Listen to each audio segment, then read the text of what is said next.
Well, good morning. I am Arthur Morris, and I can teach you how to make better photographs of birds, without a doubt. I've been up since 3:30 this morning, packing to drive up to Jacksonville. I'll be photographing mostly on my own, but I do have one client for Saturday and Sunday morning, and I am excited. It's an amazing place. I hope you can join me in San Diego. I'm doing 3 IPTs there from mid-December through the third week in January.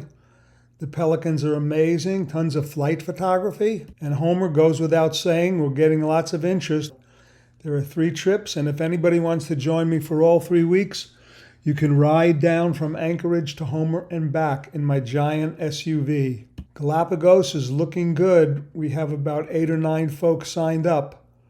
So we're practically ready to declare that we are good to go, but there's room for you once in a lifetime.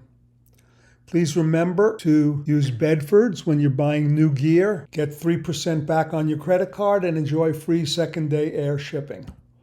So we're here today to answer the question, did the green heron hold on to the piling? I ran this in a blog post about 3 days ago, and not one single person think that he let go. Well, let's see the truth. There's the bird.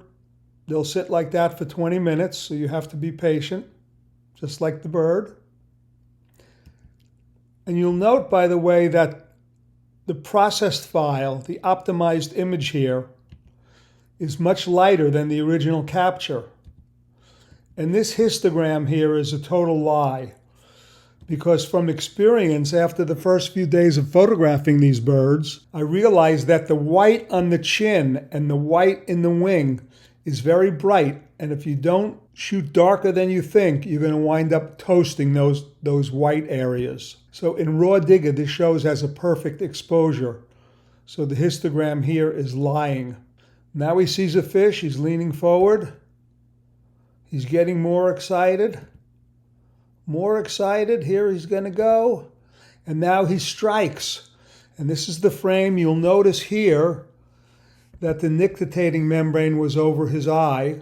So I replaced the eye from another frame. You can learn how to do that in Digital Basics 2. And now to answer everybody's question, did he let go? Well, I'm thinking he's going to let go. And yes, he is in the water, and he's making a big splash. And this is a pretty nice frame. Not razor sharp on the eye, but certainly sharp enough to make a good photograph. This one may be even better. This eye is sharper. And you see the nictitating membrane is opening. One thing you'll notice here is that the light is slightly too far from the right, over my right shoulder. This side of the perch is in shadow. So it's very important that the bird be angled toward me, which he is here, so that he's fully lit. But when he starts to turn to get back up on the perch, you see that the right side of his face is in the shadow. It's a little better there. Now his face is almost lit, and the A1 is amazing, by the way. If you've been looking at the numbers here, the file numbers here, up on the top, you'd see that this sequence was about 79 frames, all made in less than 3 seconds. So 30 frames per second is amazing. Some light on the face, that's a pretty good picture.